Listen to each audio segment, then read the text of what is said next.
Rezeki artinya pemberian, karunia, given. Bahkan Imam Ali Al-Jurjani menyatakan yang disebut rezeki adalah pemberian, karunia, baik dia konkret maupun abstrak. Nah, kalau demikian soalnya, belum pernah sesaat pun dalam hidup kita ini rezeki pernah berhenti. Belum pernah. Sejak kita bangun tidur sampai kita tidur lagi, kata Mbak Surip, sejak kita bangun tidur sampai kita tidur lagi, bahkan tidur itu sendiri rezeki dari Allah Subhanahu wa ta'ala. Nah, terhadap rezeki yang begitu banyak, yang kalau kita mau menghitung kita tidak akan pernah sanggup menghitungnya, Allah cuma minta satu, syukuri itu. Kalau kamu syukuri, aku tambah. Kalau kamu ingkar, tidak pandai bersyukur, awas, azabku itu pedih.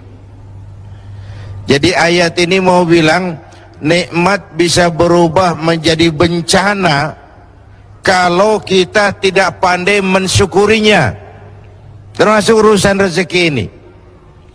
Itu sebabnya saya katakan, orang kaya bisa masuk surga karena hartanya, orang kaya bisa terjungkal ke neraka juga karena hartanya. Syukur apa tidak syukur. Pejabat bisa masuk surga karena jabatannya, pejabat pun bisa terjungkal ke neraka juga karena jabatannya. Syukur apa tidak syukur. Orang alim itu bisa sampai ke surga karena ilmunya. Orang alim itu bisa masuk neraka lebih dulu dari penyembah berhala juga karena ilmunya. Syukur apa tidak syukur. Bapak Ibu hadirin, lalu bagaimana mensyukuri suatu rezeki itu? Mensyukuri nikmat itu caranya dua.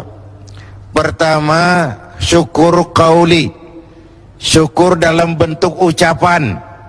Terima kasih ya Allah, terima kasih Tuhan. Kalau yang model begini sih semua kita bisa. Ya Bu ya? Bu, apaan? Model begitu sih kita semua bisa.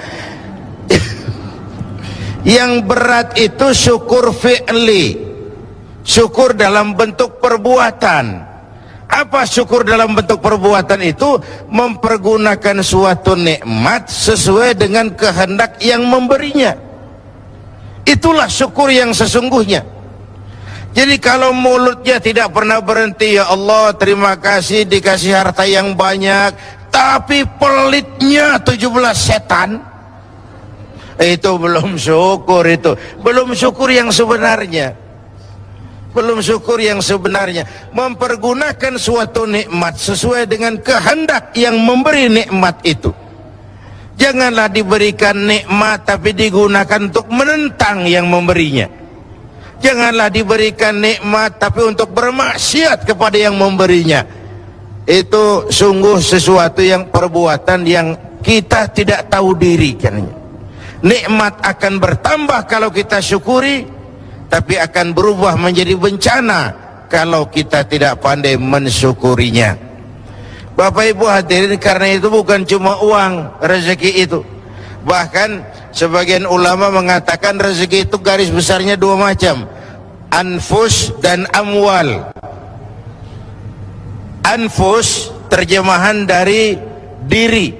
kekayaan yang ada dalam kepribadian kita, kemampuan, keahlian, skill, wibawa, otoritas, itu masuk dalam anfus. Yang amwal ialah bentuk-bentuk materi yang kita kuasai, tanah, rumah, uang. Amwal dan anfus itu harta, tetapi dua-duanya bukan tujuan, dua-duanya hanya sekedar alat untuk mencapai tujuan. Yang alat harus dijadikan alat. Kalau alat dijadikan tujuan, maka kita akan kehilangan tujuan yang sebenarnya. Ayo, saya mau tanya, ibu selama ini memperalat duit, apa duit yang memperalat ibu?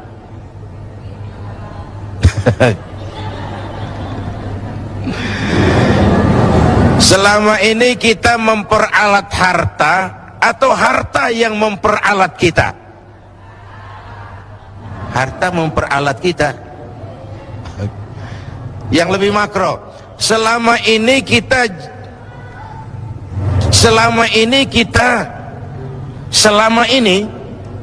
kita menggunakan dunia atau dunia menggunakan kita?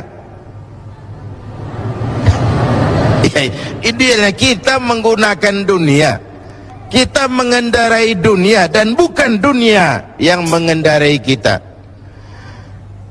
Baik, terima kasih Pak Kiai. Alhamdulillah, kita akan lanjutkan lagi. Tadi ada Bapak, Ibu, dan pemirsa TV One yang saya cintai, tadi saya katakan bahwa rezeki apapun bentuknya itu sekadar alat, bukan tujuan. Lalu apa tujuan kita? Tujuan kita itu dua. Pertama namanya tujuan jangka pendek, yaitu fid dunya hasanah. Itu tujuan jangka pendek, fid dunya hasanah. Yang kedua tujuan jangka panjang, wa fil akhirati hasanah.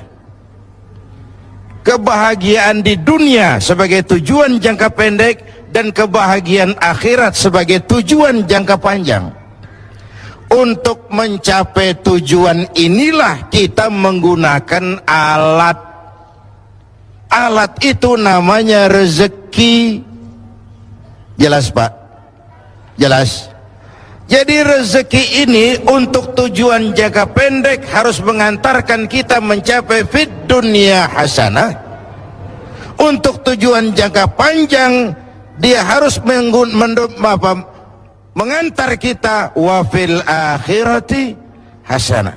Kebahagiaan di dunia dan kebahagiaan di akhirat.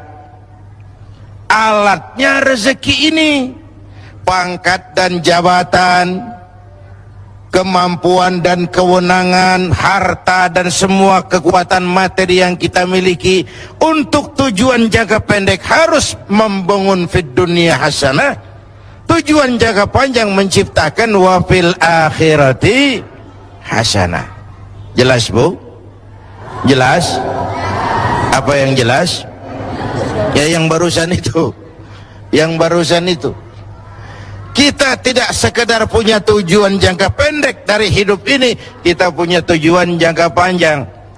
Karena ada tujuan jangka panjang, cara mencapai tujuan jangka pendeknya diwarnai oleh keyakinan tujuan jangka panjang. Maksudnya begini, iya saya kepengen punya rumah bagus, tapi kalau korupsi akhiratnya gimana? Ini loh, tidak terjebak menghalalkan cara. Karena orang yang tujuannya cuma fid dunia hasanah, pokoknya dunianya senang, itu mudah menghalalkan segala cara. Tapi kita punya wa fil akhirati hasanah, kebahagiaan di akhirat nanti. Ini yang mewarnai cara kita mencapai tujuan jangka pendek. Iya, saya kepengen naik jabatan, tapi kalau jilat atas, injak bawah, sikut kiri kanan, teman jadi lawan, lawan jadi teman, nanti akhirat saya piye? Iya, saya kepengen jadi banyak uang, tapi kalau makan renten, nipu orang, buka peternakan tuyul, nanti akhiratnya piye? Ada rem. Ada apa? Ada apa? Rem. Ibu mau nggak saya ajak ke Bandung? Mau? Mau pasti. Naik mobil? Mau? Gratis nggak bayar? Mau? Nggak pakai rem? Mau? Bablas, bunuh diri namanya. Jadi manusia tanpa keyakinan akhirat, mobil nggak ada remnya itu. Tujuan menghalalkan cara, dia mudah jatuh ke hal-hal seperti itu. Jadi rezeki yang diberikan Allah kepada kita untuk tujuan jangka pendek harus digunakan sebagai alat mencapai fid dunia hasanah. Untuk tujuan jangka panjang harus digunakan untuk mencapai wafil akhirati hasanah. Ya. Jelas.